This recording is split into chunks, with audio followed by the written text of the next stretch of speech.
Good afternoon. Good afternoon. I'd like to welcome one and all to today's program of Ask the Professional. Today, put on for the BBA to support our community, and particularly as we're going through this post-quarantine together. I'm Anton James. I'm going to be your host today. I'm a marketing, sales, and training consultant, and I'll be navigating the conversation as we discuss the significant issue that's affecting our community. With schools fast approaching and many questions and understandings still outstanding, many parents are unsure of just what to expect and choices to consider and regarding their children's safety and education. But fortunately, to help us with some understandings, we have a special guest today, Bakari Lindsay. He's a vice principal within the TDSB. Hello, Bakari. How are you? Hello. Thanks for having me on. It's a pleasure to be here. No problem. Yes. So, Bakari, tell us about yourself. Oh, gee. I'm a multifaceted person. I think I have sort of two personalities, really. It's interesting, and I think this would probably tie into how I got into education because I was a professional artist, dancer for at least 30 years and worked with the board for many years, delivering arts programs, going into schools, working with teachers. And so that's one part of my life. And my other part of my life, which sort of happened midstream, somewhere in the early 90s, I approached the board to go in and work with teachers to deliver the arts curriculum because the arts curriculum had just recently been revamped. Teachers were really not able to deliver that curriculum. So I sent in this proposal to the board and they sent me a very polite letter saying, hey, we like your idea. However, in order to the time you're advocating to be into schools, you need to have a teacher's certificate. Me being who I am, say, okay, fine. Went to Teachers College.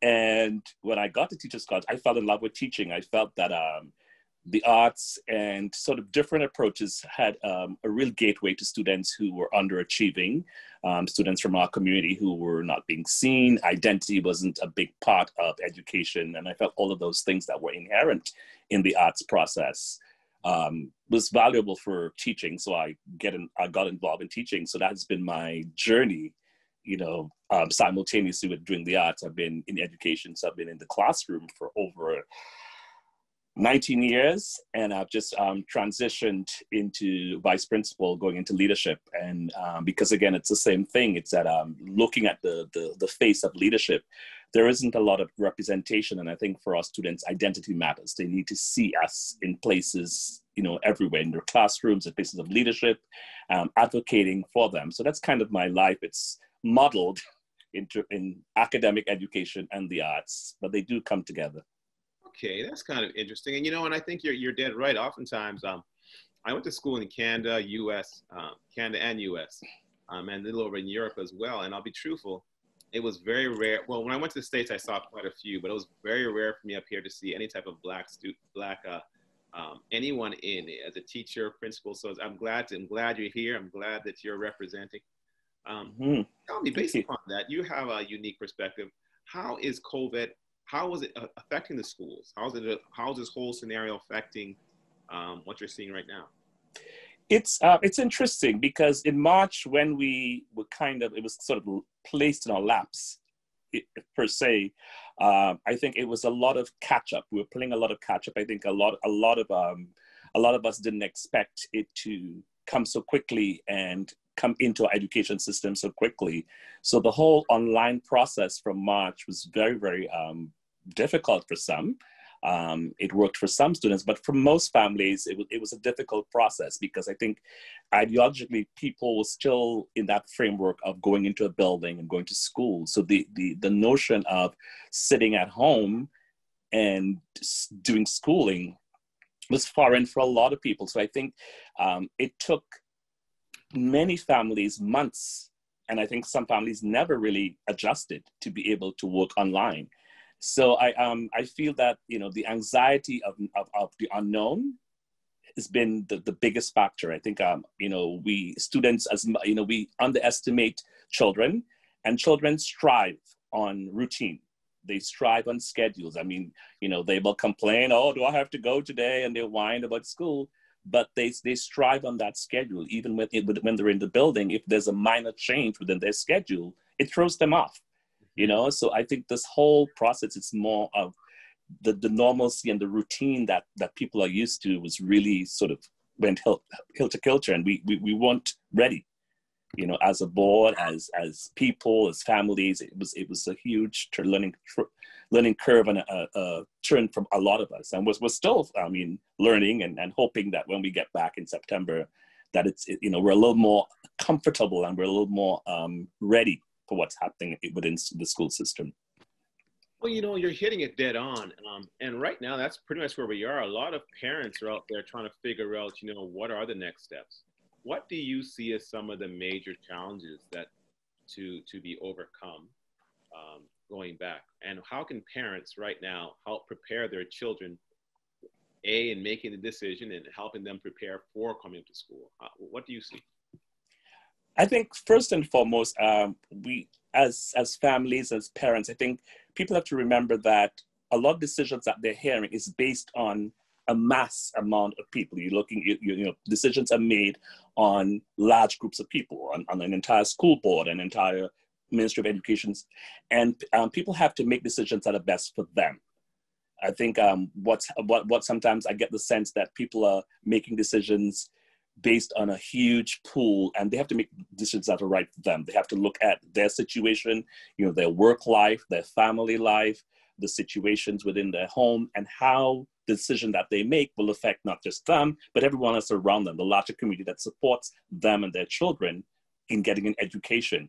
So some of the things that you want to think about first and foremost, I mean, school is about to open in about 3 weeks now, and start talking to your children about what that means. You know, ask the children, how do they feel? What, you know, do they want to go back into a school building? And what are some of the because I think the children's opinion is very valuable. They're going to be the ones navigating. They're going to be the ones having to cope with this new normal. And therefore, what they feel and what they're feeling and what their opinions are about that situation is very valuable. And that will help guide the kind of decisions you make. You have two choices, whether you're in the building, the bricks and mortar building, or you're working remotely. And you can take some of the data from March into June to see how your child coped. Is it a situation that works for your child? And, you know, use that information to inform you. And if it's a situation that does work for your child, then it might be an option until, you know, the anxiety level goes down. It might be an option to work remotely. I mean, right now, we're looking at doing full school. The ministry is saying 300 minutes, 100 for kindergarten to grade 3. It's 181 minutes of face-to-face with the teacher. So it's a lot more of a robust program than it was in the spring. All right, so let me do this because, yeah, you're going into some of the meat of it. Let me pull you back here because right now there's a lot of information being disseminated. Lots. Some people don't know. I know you're in the TDSB and you might not know the York region or Durham or Peel and Halton, but give me an understanding. What are the options for someone that's in the TDSB? What are some of those options? So your options are, you have two options. You either back to school in the building, yep, or you're online, or what they call the remote school or virtual school. At one point, I heard them discussing a hybrid as well, but I guess that's taking the hybrid's off the table because it was getting too complicated to be able to offer students both, and they were just trying to figure out how can students jump back and forth. So I think, again, I talked about schedules earlier. I think to make it schedules a little more consistent, they decided to go with definitive models. So either you're in and this was also based on data that they took from surveys. So people were saying that they wanted, they had a 68%, at least in the TDSB, of people saying they wanted to be back in the building.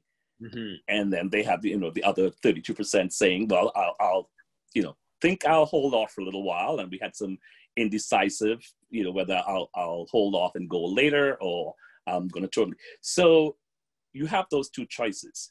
You're either in the building or you're at home. And so with those, you have to figure out, in the building, it's more health and safety. one of the big concerns is about health and safety. It's about, okay, am my child going to be safe?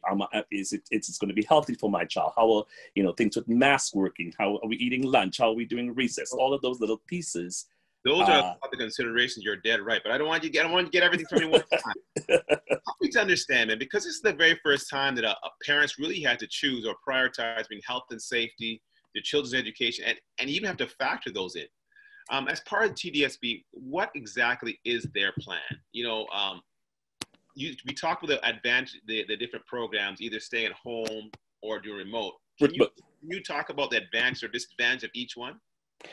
The advantage, I know based on medical advice, they're stressing that children need the interaction. So one of the big advantages of going back into school is that children, they get to see their friends, at least see them, because with social distancing, we're still unsure how interactions are going to look. We're told that do not hinder interaction. So if children are interacting on a basic level, don't stop them. And then you're hearing, well, they must social distance. So that's kind of the ambiguity that we're getting right now about trying to maintain mental health and well-being, but at the same time, maintaining health protocols. Mm-hmm. So that's one of the big question marks right there I would put out in terms of going back into the building. The second thing is that, especially for children who've changed grades, and that's for most students, either people are already going in for the first time as kindergarten students, or they've changed grades. So they don't know their cohorts. They don't know, they may have an idea of some of their friends that they see on the hallways, but they don't know who's in their classroom, or they don't know the students. At least I would say 35% of them, they will not know. If you're in grade 6, chances are they will be traveling with a few friends that they've had from other grades, but at least 35% of the kids they will not know. So the benefit is that they get to interact with those people face to face. Okay, so that's within limits. Disadvantage and advantage of going in. Remote, we have the issue with technology, which we're still trying to resolve. It was around since the spring. When you're online, you're looking at technology not always cooperating. We know, technology works well until you need it. So in the spring, I was the person in charge of technology for my school, and I tell you, up until mid-June, I was still troubleshooting problems with families with technology, and we were almost already ready to leave school. So I know once we get going again, that's going to be a huge issue of having the technology that's reliable. And now that the ministry is requiring have almost 235 minutes of synchronous learning, that means people are online for quite a chunk of time. I know most families, personally, that's something that they didn't quite have for their children. Most families try to limit the amount of screen time that children have. Now it's a requirement. That's a lot of screen time for a child when you look at a grade 2 child or grade 3, even grade 6 and 7. That's a lot of screen time to be looking. I know for myself when I'm working remotely and I was spending a lot of time at the computer and having all these meetings, I got tired a lot faster. So we're looking at fatigue for children. You're looking at children, although they may be scared of going into the building, or parents may be scared, you're looking at children having to be self-disciplined. We have the teachers going to be there to work with them, but they still have to maintain their own schedules. They don't have the routine of the classroom to help them. They have to, you're depending on parents and children to maintain a schedule. And it's going to be quite a rigorous schedule. To be online for that amount of time a day, it's going to take a different kind of discipline that's not inherent that you have in the building. Okay. Well, all right. So let's go on and talk about what's happening in the building itself. You know what? When we're looking about it, what are the plans from the school? How are they going to administer? How are they going to? You mentioned earlier on, monitor the social distancing, yet interaction, yet monitoring the health and safety. How is all this going to work? The thing about that is that everyone is at this point working on a hope. No one, I mean, it's like the virus. We don't have any concrete information. We're learning new things about this virus every day. We're learning new things, about, at least we're hearing what the ministry is telling us about the virus every day. We're at their mercy, and they release information as need to know basis. So there may be things that we don't know about them until we need to know. But the big piece, I think, for students being in school is that we don't know. I think it's this whole process starting September 15th is trial and error. We're going to go in. Teachers are going to do what they need to do. They've planned. They luckily got those extra 2 weeks, and now they can plan for a different kind of teaching. Pedagogically, students should be business as usual in terms of what the curriculum is, except for French, music, and physical education. Students will be with their one teacher. So for our school, for instance, we had Rotary. So it means our students would have left their core teacher who teaches them math and language and science, and go to other teachers to have a variety of teachers. That's no longer happening. They now have one teacher that delivers the bulk of their curriculum. French, which are specialty subjects in music, those teachers are going to come into the classroom to deliver those subjects. Physical education will happen, but it will happen outside. So there will be no gym time. In the winter, again, that's an unknown, right? We don't know what that's going to look like in the winter. So while the weather is great, that piece is going to look, but again, that's going to be reevaluated when winter comes around or when the snow comes around, what kind of program we can deliver for phys ed, which is going to happen mostly outdoors. So, I wish I could sort of give you concrete answers, but because of what this virus is and the pandemic is, there are a lot of unknowns, and we just have to at least maintain all the medical protocols and make sure that students are safe while learning. Okay. Well, all right, now you even mentioned the medical protocols, for example. What exactly is going to that involve? So yes, everyone's going to have masks, but what happens if something's mask is damaged? What about face shields? Is there anything going to be provided by the board? Is that all the parents' responsibility? Does it have to be a particular type? Like, what are the thoughts there? What happens if they don't have it or it gets damaged? The board is providing masks. So I think I think proactively there will be extra masks in the classroom. Okay. So each student will have their mask when they come in, but there will be extras in the classroom. So students will be able to access those when they come in.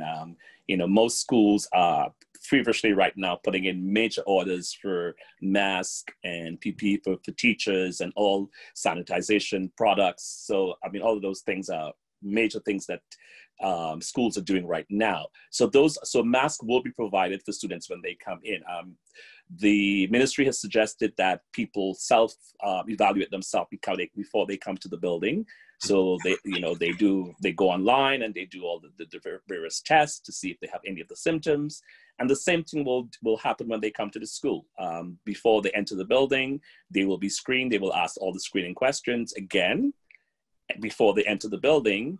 Most of the buildings are all signed. There's signage, there's only one way to exit the building. There's only one way to enter. It's very, very strict in terms of protocol in how you enter and exit the building, where you congregate to the building. Things like recess is going to be staggered. So in the old days, we have a recess, all the kids go out. That's the end of that. That's going to be very different. It's going to be, it may be cohorted. So in my building, for instance, we may send out only the grade 6s because they're in one particular part of the building. They're one block of kids. The kindergartens tends to work self-isolated. So they will do what they continue doing because they'll go out by themselves. So we may do them in groups of grades, or we may have a full-time table of teachers taking, at 15 minutes or wherever within their teaching schedule to take their kids out.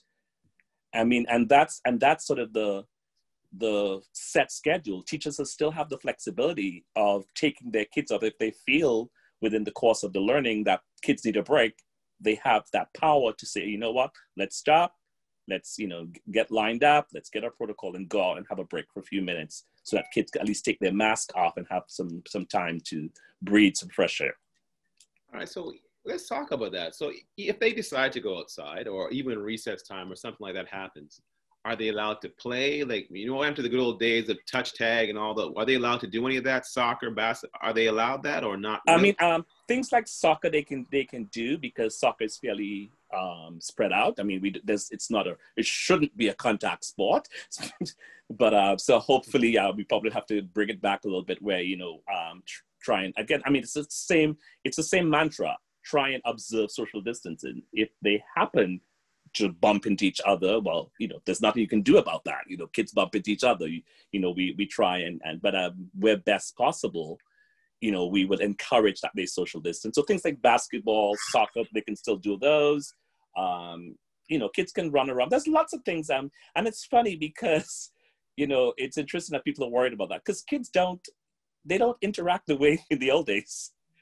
Kids don't, it's funny. Sometimes I see kids having conversation and one person's turned the opposite way, while someone's speaking to them. So the social interaction looks very different now. I mean, I think most of the people who were worried are the reference point is way back to when we were going to school.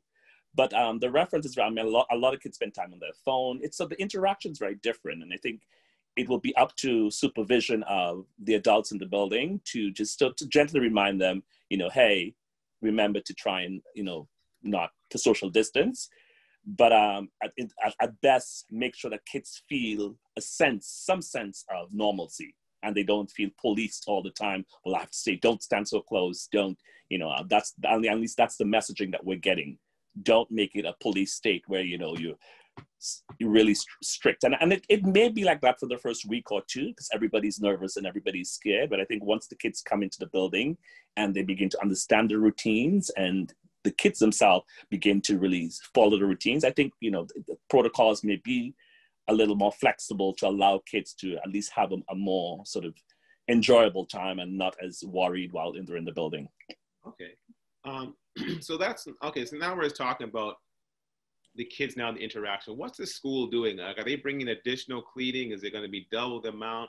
What about things like this public spaces, water fountains, bathrooms? Yes. So water fountains are gone. We're not allowed to use water fountains. There will be water stations where kids can refill bottles, but there's no use of fountains. So those are gone. In terms of cleaning, the board has doubled its cleaning protocol. So the caretakers will be cleaning the building twice a day, and all areas, frequently touched areas, will be cleaned as needed. So if an area is, we're expected as adults in the building, doorknobs, we have to wipe those down consistently.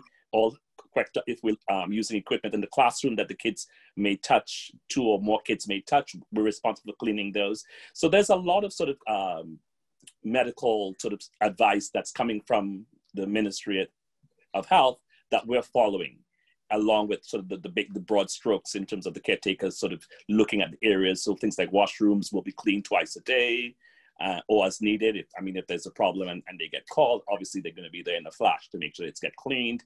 And, but doorknobs, door handles, things that touch fairly frequently will be sanitized regularly, ongoing.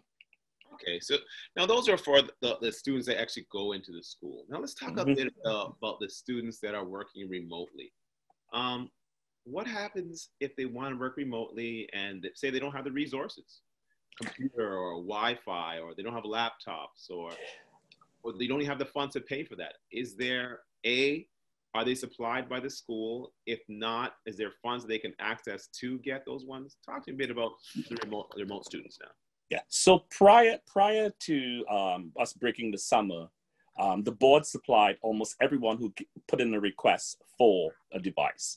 So at this point, I would say at least 80%, and that's being modest, of students who need a device. Well, 80% of our entire student population should have a device, whether it was a personal device at home or whether it was board supply. The board did a huge survey to find out who needed devices.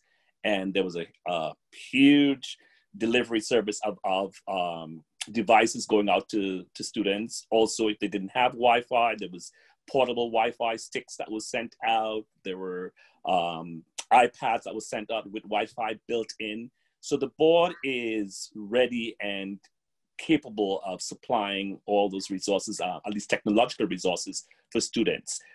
There was some families who opted out not to do technology at all. And the board actually created work packages because that's what they preferred. Some families wanted work packages. So they did work packages and sent it out to families. So there were quite a few options in terms of resources, at least sort of technical resources. When we're looking at special ed and all of those resources, those things are still in place. The board's policy on special education, resource support for students, all of those are still in place. So online, there's going to be, literally, they're almost creating an entire school online. So there's going to be principals that are assigned to the online school, vice principals, itinerant support, ESL support. All the supports that you need are going to be online for you through the board. So in terms of the technical pieces, in theory, they're there to be had. Based on my the experience from the spring, hopefully the engine is a little more oiled, and therefore things can happen a lot faster, because I know a lot of families were waiting to get their technology delivered because there was so many. So hopefully most people have already gotten their technology, and therefore right now, the few people who don't, or who may have said, I have my own, but it's over the summer, it may have been broken, it may be not working as fast, the speed is too slow. So we may have a few more people applying. So hopefully we're able to supply those a lot faster. So in those scenarios where there's a change, or, they have one computer at home, but they have 3 students now, each one's got to get their own. What do? They contact their board at this point? So at least in the TDSB, they contact their principal. Mm-hmm. And the principal will put in a request for them. So at this point, prior to that, the families could do it themselves. Okay. But now they're saying you contact your principal, or in our case, about your vice principal. Just contact your administration and just let them know as early as possible. Don't wait till 2 or 3 weeks in, right off the top, even before school opens. If you realize that you don't have something before September 15th, send an email to your principal, and they will be able to put in an application, so you would at least be ready to go once the 15th hits. So don't wait till that time. Do it as early as possible. And if you have multiple users in the family and you need to have multiple devices, that's perfectly fine. Because I think in the earlies, a lot of families know that they can apply for multiple devices. So they only applied for one. Right. And then halfway through, they realize this isn't working. And you need to have individual devices, because the amount of time that you require to spend online, you can't share. Before, it was only 2 or 3 hours, and you right. could, and it was a lot more flexible. Now they're taking attendance, so it's real school. So you have to be there at 8:45 or whatever time school opens from your particular school. So you don't have, you can't roll out of bed at 12:30 and say, oh, let me see what's my teacher's posted. You have to be up at 8:45. You have to take attendance. You have to be there. So having a device for each student or each family member is important. Okay. So homeschool, remote learning is just going to be just like you're in classroom. So there's actual... the requirements are the same. It's 300 minutes of learning, and hours a day. How many hours a day? So 300. So that's six periods. So you're doing 8:45. Most schools do 8:45 to 2. So it's about 5.5 to 6 hours a day. So it's not like it was, just to be clear. Nope. It's very, very. I think I need to stress that it's not what it was before. This is not optional, because in the fall it was optional. Some people, if you didn't feel that you couldn't handle it, you didn't have to go on.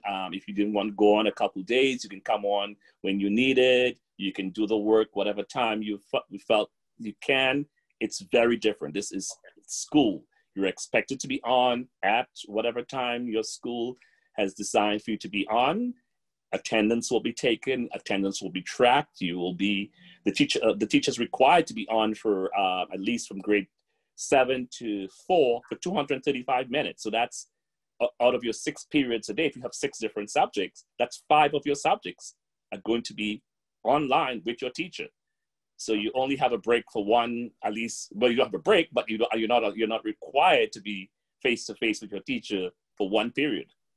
Fabulous. Before we go on, I have a few more questions, but once again, anyone that's attending, if you have some questions, you can just put it in the chat there and I'll raise the questions for you. Okay, so let's talk about that a little bit more, because now we're in total new territory. So you have students that are in class and you have students that are remote. Are they going to have the same teacher, or is it told that if you're home, it's a total different teacher? Like, how is that actually working? Yeah, so if you're in remote school, it's like a different school entirely. Oh, okay. So you will not be cohort with students from your same school. You may have, it's 29 students online, and they may be 5 from one school, 4 from another. They may be from different schools, and the teacher may be from a different school. So it's not so, I think the important thing to note that it's not, so don't think, well, I'm doing remote, but I'm still attached to my school. Once you've decided to go remote, you're no longer attached to that school unless you decide to come back and be in the building. Your place, you don't lose your place at the school, but in terms of record and reporting and all that, you're now attached to virtual school. Perfect. Yes. So yeah. So if you're so hypothetically, if you're in class and you therefore got sick, anything happens and you're home, you couldn't necessarily just log on because they're not necessarily synced in together with their teachers. Okay. But the beautiful thing is that teachers are required to keep an online presence. So if you're in school, teachers are also required to keep an online class going. So they won't be teaching from online, but whatever materials that they're doing in the classroom should be populated regularly. So let's say, for instance, you happen to, we're dealing with the common cold. God forbid, we're not calling COVID on anyone. You may come home on Monday and you started sneezing and a runny nose. It may be the cold, it may be the common cold, but it's a similar symptom to COVID. So then you're staying home to quarantine. You can still go on and log in and you're not losing any school if you're, physically able.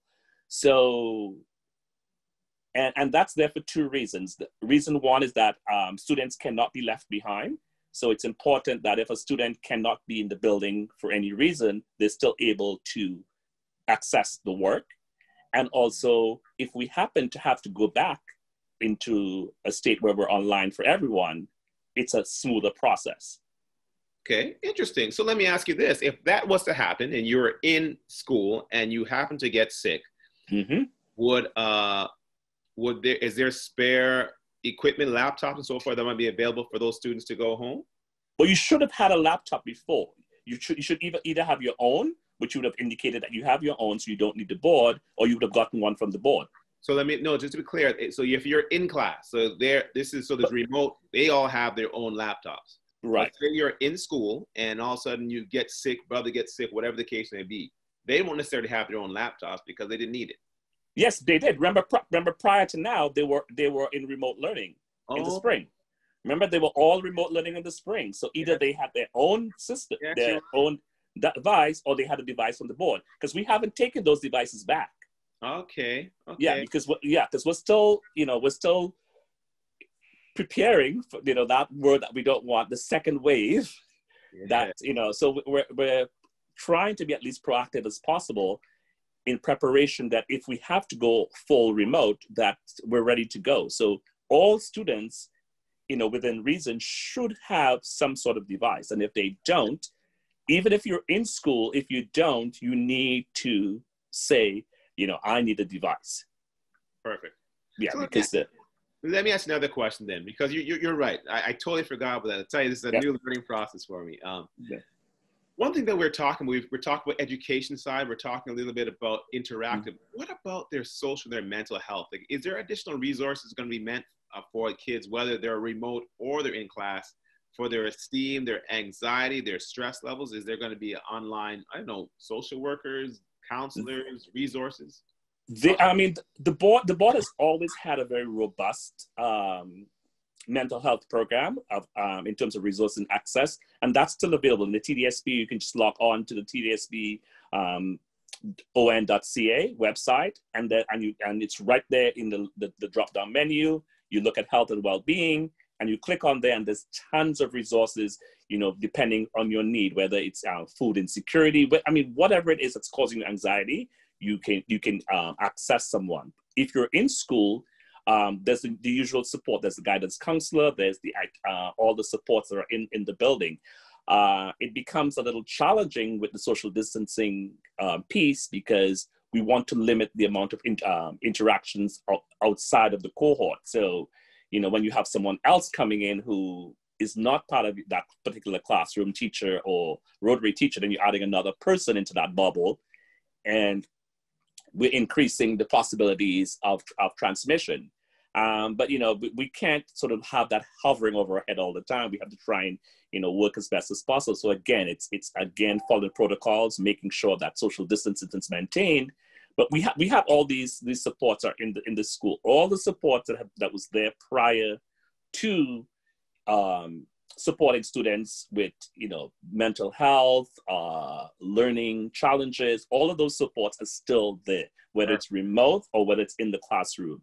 It's a little more challenging in remote because for obvious reasons, but the support's there. And I know I worked closely with our social worker, and she was phenomenal in terms of just sitting and listening and talking to parents. I may not have the time to sit and listen to someone for an hour, but she was able, you know, she called me back to say, Mr. Lindsay, I was on the phone for 2 hours, you know, with this family, but they're doing a lot better now, you know? So the supports are there. I mean, they've always been there. I think now people have to just be a little more proactive in accessing them. You know, there are tons of support in terms of mental health. Love it. Again, first of all, I want to thank everyone else that's coming on. Again, we are here talking with Bakari Lindsay. He's a vice principal in the TDSB, and we're talking about going back to school in this unprecedented time. Mm-hmm. Transition now. Let's talk about on a more granular level now. So whether someone is remote or they're in person, as you know, let's talk about the parent-teacher experience right now. What should the parents be doing to interact to ensure? Because what happened in the spring is going to be totally different than what's happening in the fall. Yes. How does one, if a parent is not technically savvy, for example, ensure that their child is following up and is doing okay? It might not be the same. What can they ask their parent? How do they ensure they're not falling through the cracks? Well, you know, that's a really deep question, and it's technical, and you know, and also social. In terms of being not tech savvy, you know, I would hope that they would convey that to the teachers very early, and you would think by now the teacher would have known that if they've been teaching that child for at least two or 3 years. They should have that's information that should be part of their planning. Even prior to COVID, because I mean, information going home, you know, sending emails, parent contact, and that stuff should have been, you know, that process should have been already started prior to this. So hopefully those relationships were already built. But I think if they're working remotely, I think one of the things is that that we're pushing, especially with our educators, is building relationships. Is not just having a one-on-one student at home with that one teacher, but building a remote community where students can interact with each other, building the type of lessons that they give, encourages students to work together. So if I am working with 5 or 6 of my classmates and I'm not so good at something, they can help me out with it. You know, I can ask them a question. I have a community of support beyond the teacher. Yes, the teacher is there, but kids, you know, work better with themselves. You know, they help each other. They teach each other. They work. You know, and I think it will be really, really important for teachers to encourage that. You know, not because we're remote, it becomes a very insular. Well, you know, you're in your living room. I do my thing. I send it in. But to really try and sort of break that wall down, that, you know, electronic wall, and encourage students to interact with each other. And that has to do with the way they plan lessons, the kind of lessons that they give students, that it isn't just, you know, I do this, I submit it, I mark it, you send it back, but a lot lessons that go a long time. that's interactive, that students can be observant, they can share stories, they can share experiences and build their own support system to be able to that they're successful offline. Okay, well that's actually good. But let me ask you one question further going with that, because I think it's good that they're starting to co-work together, but having been off from school for some part, upwards of 5-6 months, there's going to be clearly a learning loss. And parents and teachers for that matter, have really got to kind of close that gap. When they're going back, yes, they can work together in groups. Is there a plan for these teachers to help shorten that learning loss? Because normally in a regular summer, there's a little bit of learning loss, but now we have a lot bit more plus stress. Is there a plan? Is there programs? Is there what's in place to help that along? I mean, they're the usual programs. I mean, teachers will do the best they can to support students. I mean, at the end of the day, we have to keep in the forefront. We're in a pandemic, and things are not going to be the way we want them to be. We have to slide, jump, duck, whatever we need to do to be able to get through this process. And I am a strong believer. I don't think the gaps would be as big as we think that they're going to be. Students, even within this time, there's a whole lot of social learning, having to deal with this pandemic. I mean, I have never dealt with a pandemic in my time, and I'm over 50, and it's a body of knowledge that I don't have, but it's a body of knowledge that they will have. They're resilient. They will bounce back. Yes, there's going to be a gap, but once we get back into a rhythm, even within what's happening now, once we get into rhythm, students will bounce back. And it's the same that happens over the summer. Like kids coming after the summer and they have these deficits because, depending on the home situation, if they didn't do anything at all and they just had a wonderful summer, there are some pieces where kids come in and you realize, oh, you haven't been, but within a month or two, kids are sharp again. No doubt about it. I think there's that gap, but there's also the gap of missed information from the curriculum. So last year, if they're going from one grade to the next one, that last real quarter, to a certain extent, was almost a write-off. If you're going from having 8 hours a day or 6 hours a day in school, and now you're down to 2 to 3 hours a day, there's clearly information that wasn't covered, right? Yeah. Well, the curriculum is synchronous, and even in regular times, when we teach all the way up to June, we have kids who definitely have gaps for whatever reason, whether it's learning challenges, and it's up to that teacher to creatively get that child. That's what we got with resource teaching. That's where in terms of buildings, we have resource planning. We design strategies, we design teachers, we have support teachers who support those students into getting them up to grade level. So what you're talking about is not new, and it's not, I think, synonymous with COVID. Perfect. Every year we have students coming in to different grades with deficits for whatever reason it is, for whatever reason it is, students come to different grades with deficits. But the job of that teacher within the first week is to do all those evaluative assessments and to meet students where they are and take them to where they need to be. So this particular situation is not new. It's not any different in terms of filling gaps for students. I mean, our entire education system is supposed to be making sure that no students get left behind, filling those gaps and supporting students.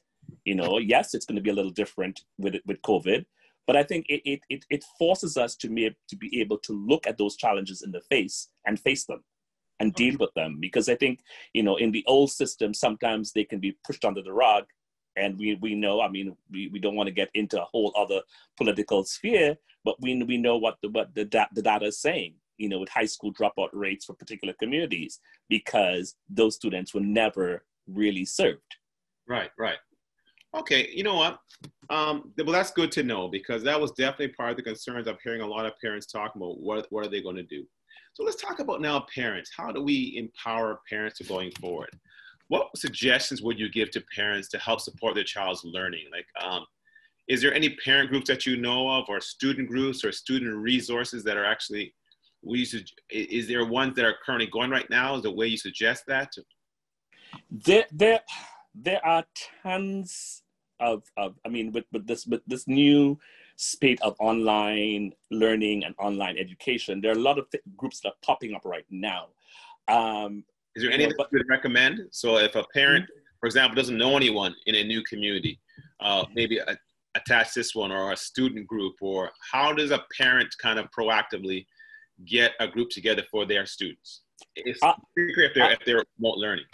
I would suggest that they can first and foremost contact their principal and find out what resources that the school has, because each school has a bulk of resources in terms of homework help, all the different resources and support. So your first step is always contacting your administration. Contact your principal and says, this is the issue that I'm having. Please point me in the right direction. It may stay right within the school. It says, hey, we have the support right here in the school. There's this, I know for us, our school, we have a program called Beyond 330. And it's a program where students, they get a hot meal, they get homework help, they get daycare services, because if parents can't pick them up right after school, they're there supported. And, so that's one program we have at our school. We have a homework program where our grade 8 students support our other grades, where they work with the students and they do. So it's important for you, because it varies from school to school or what the supports are from geographic locations. So I would say the first and foremost is to be in contact with your principal. Make sure you are, don't wait till the problem pops up. Right off the get-go, say, this is the history that I've had with my child. I know that they would need support in these areas. Where do I go? Perfect. And most of your principals will have that information to pass on to you. Okay, great. How do those going on? Like, how do parents now start preparing their child? What do you suggest they start doing, to telling them or incorporating them, or to get whether they're remote or in-house? Well, first and foremost, hopefully they've been having these conversations about what's happening in the world and around them and in their community. Hopefully they've been having those conversations, because for 7 months now we've been going through. So hopefully it's conversations that they're having. But I think more importantly, it's getting into routine. As we talked about earlier, I think most of the kids still, if they're remote, they're still in that mind frame that, I can roll out of bed at whatever time and do whatever it needs. So I would start from now on, whatever the routine was for going to school in the building, get that routine going up. So waking up at a particular time, going to bed at a particular time, trying to have lunch at a steady time, all of those things, just getting into the routine, because that's going to be, I think, even in school and remote, it's going to be the biggest challenge for students, because it's been, March, almost 7 months of them having a fairly lax schedule. And now we're going from that really loose schedule to a very rigid, robust schedule with a lot of mental health stress and worry. Okay. Now, within our community itself, there tends to be even a heightened challenge, both maybe from a resource perspective, from an access perspective, and so forth. How do you see this rolling out, particularly in our community? And that's question one. And question two is, what happens if some students, particularly within our community, that may need a special need for help, i.e. they're on an IEP and they're working remotely? How do they ensure they get those same resources? If they didn't have it on IEP before, they need one now, it's problems are emerging. How do they ensure they're getting the proper resources? Because it's a total different system now. Is it going to be like it was before? The special ed protocols are in the place. It's still the same. Students will be brought to, if needed, students will be identified, they will be monitored, data will be collected. All the specific protocol around special education or support is still the same. Online, it's actually even more robust online, because they know that there is a possibility of people not, because it's remote, not getting what they need. But in terms of having the equipment if they're on an IEP, there are equipment that's assigned to them, whatever it is, all of those things are still in place. The access There's is equipment. still, What about resources and teaching and our additional time and so forth? Is the it's resource all, it's the resources are all there. It will be supplied to them. It will be delivered in terms of technology. Those things, I mean, they should already have those from before. Yeah. If it's not working properly, they send in a ticket. They will have it repaired as efficiently as possible. But in terms of having access to EAs, itinerant teachers, all of those things, all of those protocols are still in place. If they need more time, they have those people, they have the additional support. So we know that the actual classroom teacher will be synchronous, but they have an additional person who can work with them independently. That's actually good. So let me ask, that's actually really good to know, because I know there's some definite challenges.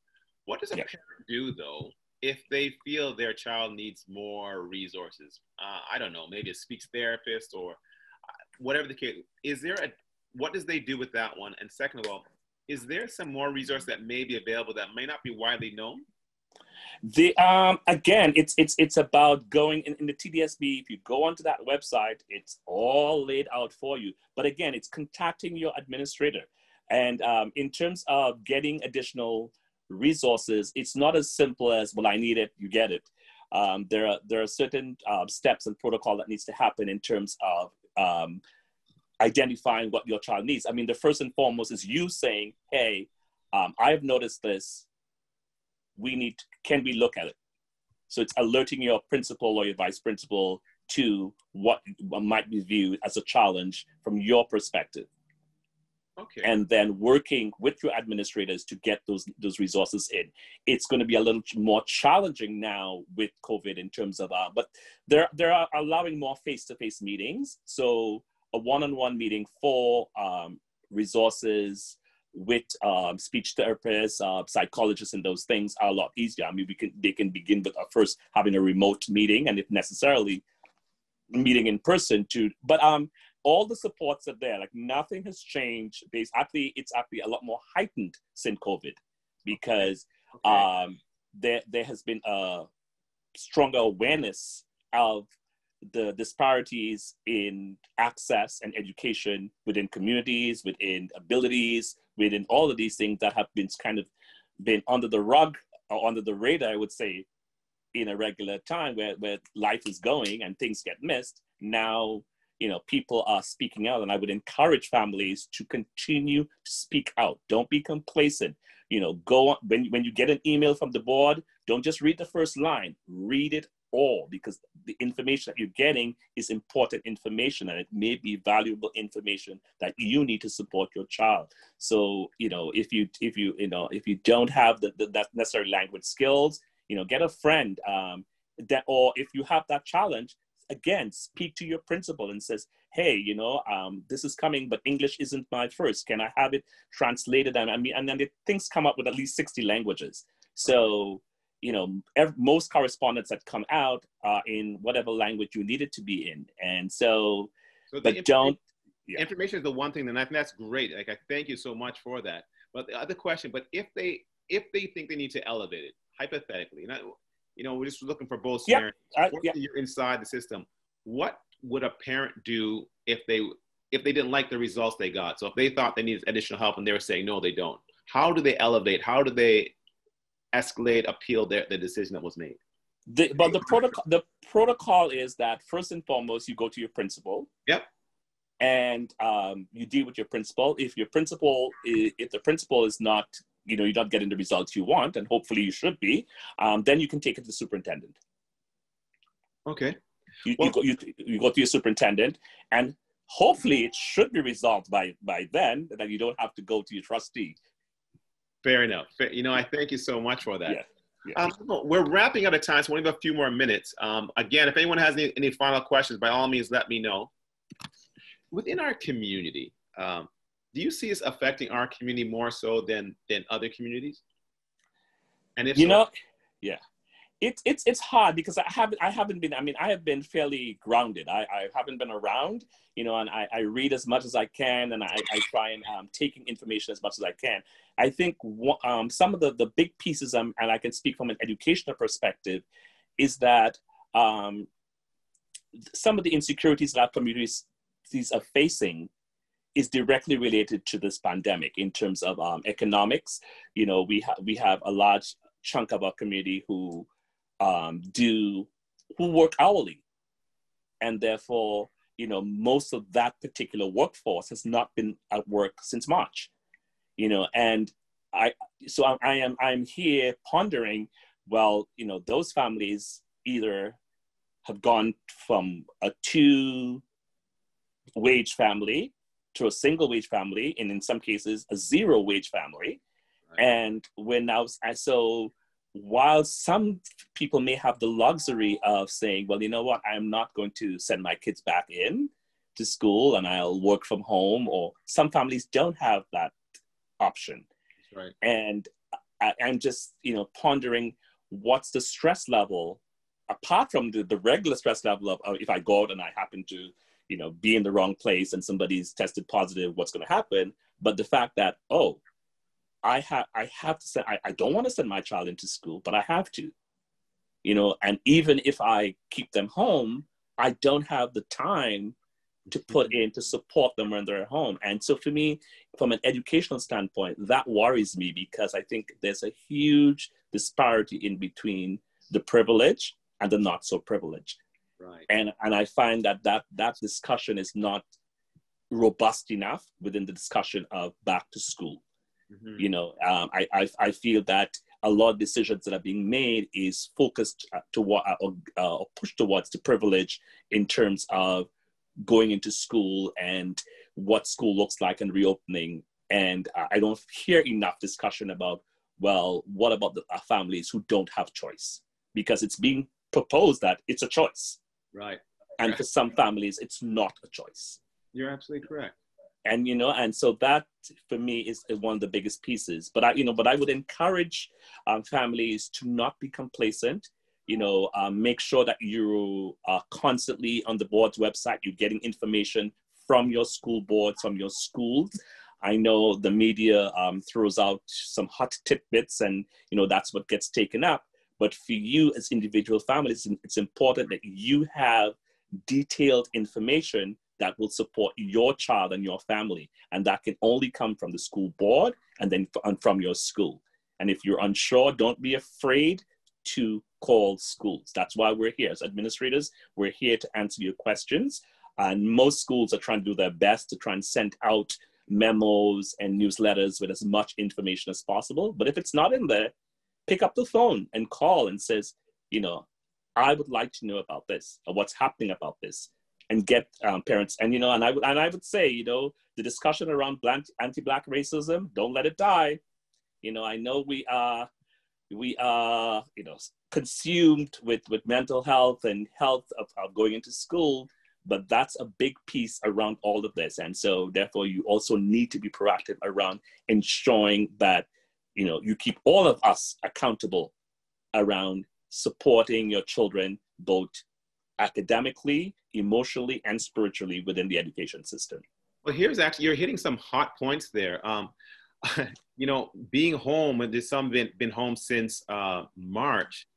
You know, sometimes you love your kids, but sometimes you're like, wow, it's a lot. It's a lot.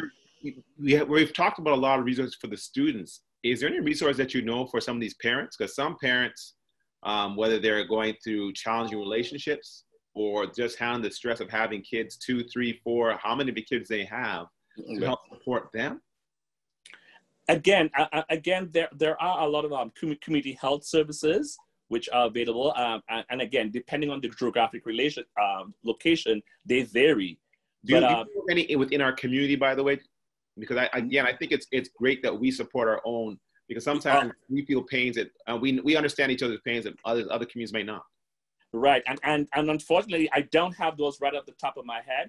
But I mean, you again, if you want to link that to education, there is your community support worker. There's a community support worker in every school, and that community support worker is supposed to work with the demographics of the school.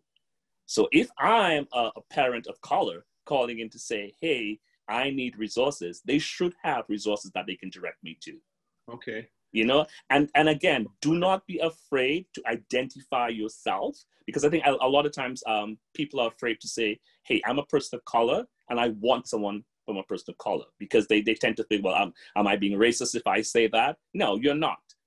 You know, you're accessing resources that's compatible with your needs. And so don't be afraid to say, hey, I'm calling, I am, you know, I'm a person of color and I would prefer if I can have a particular practitioner from my community. Do you have recommendations? And if they don't, it should be a ding, ding, ding, ding, ding. You need to do more work and have them available. Because if my child's going to your school and that's not something that's on the top of your radar, then that's a problem.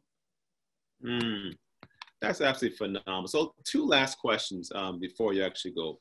One, what is one thing you want people to really see or really you want to see coming out of this?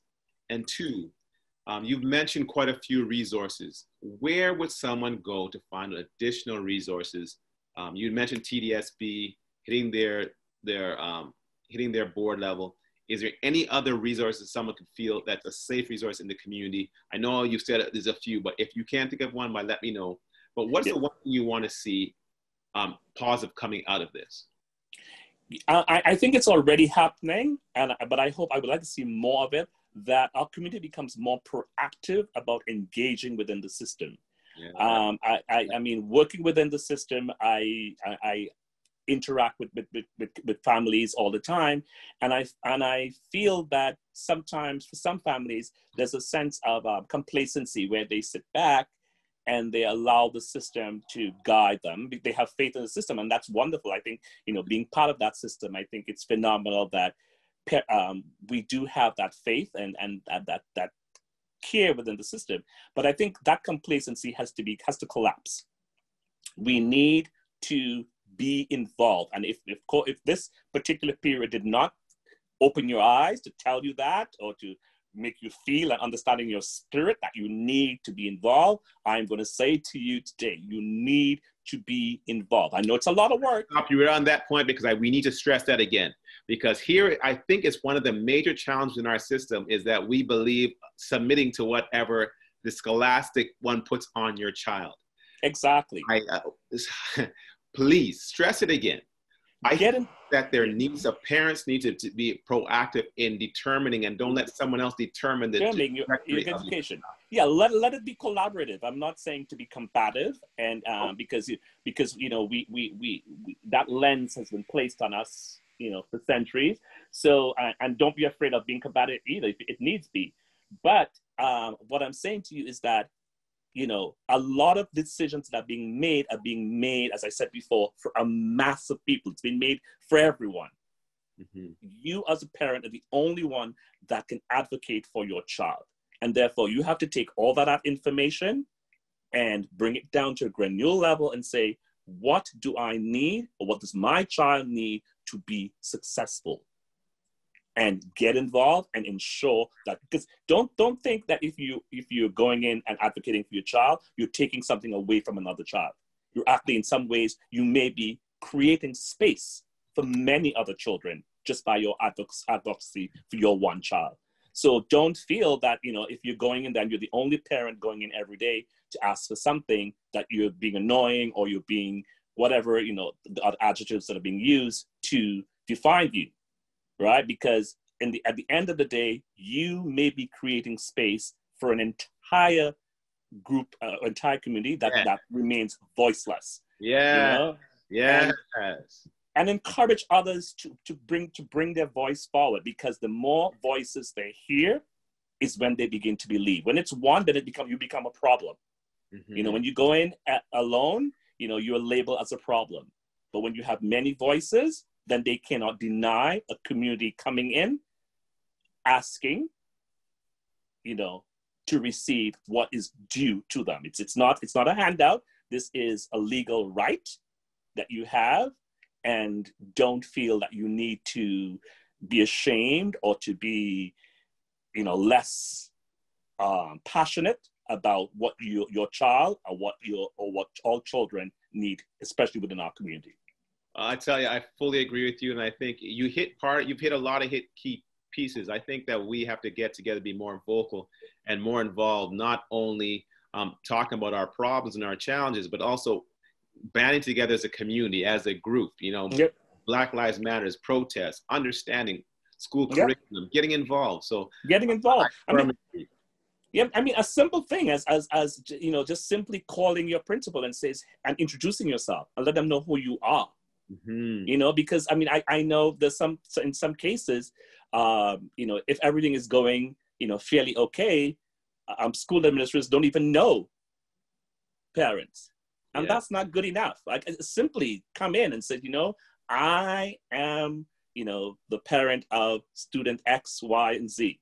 You know, and I have expectations. And, you know, quick question with regards to that. So when parents are introducing themselves to the administrative, should they go to the vice principal or the principal? Who is more in charge with the actual interaction with the actual child itself? You want everyone to know. You want to know all of them. There's no in charge. I mean, within a school, the vice principal, they're a team. You know, yes, at the end of the day, there's certain responsibility that falls on the principal in terms of, you know, accountability. But in terms of day-to-day dealing with us or with our community, our school, we're a team. Right. You know, you should be able to get, you know, identical information or identical access to either of them. Right. Right. You know, and you should feel, you know, satisfied. You should feel acknowledged. You should feel, you know, a sense of belonging if you speak to either of them. And that should be for the entire, you know, school community, teachers, you know, caretakers, cleaners, EAs, whoever it is, the message should be the same. The feeling should be the same when you speak to everyone, because it should be a team effort within a school system. Love it. Love it. Bakari, I'd like to thank you so much. We're about to wrap up this program here. You've been phenomenal. You gave some great information for, you know, parents as we go back and we prepare our children going through. Again, as he'd mentioned, get involved, understand, work with your teachers, work with your child as you're going through. All the best going forward with the school year. It's going to be an interesting year. And you know what, I wish everyone the best. Bakari, is there any last words you'd like to say before we go? No, I mean, I think we've covered it all. I think, you know, stay active, stay involved. You know, this is a long process, you know, and I would say, don't take the media's word for bliss. Read your information, stay in contact with your school board, stay in contact with your principals. You know, the media is going to pick out the few tidbits that they need to highlight because it makes their story sound good, but it may not be the information that you need. So read information that's coming back to you. Absolutely great. Everybody, I'm Anton James. I'd like to thank you for coming and to this week's Ask Your Professional. We're definitely to bring a Bakari. We have to bring you back another time to get additional information from you. It's been phenomenal. We appreciate you. Thank you. Appreciate you working within the system. And as I said, it's great to have, you know, just a face. In school, I very rarely saw it. So it's great to see a face that's similar to mine in this system at all. Well, it's been a pleasure. Be safe, be protected, and blessings till next time. Thank you very much. Thank you. Have a good day. All right, bye-bye. Bye-bye.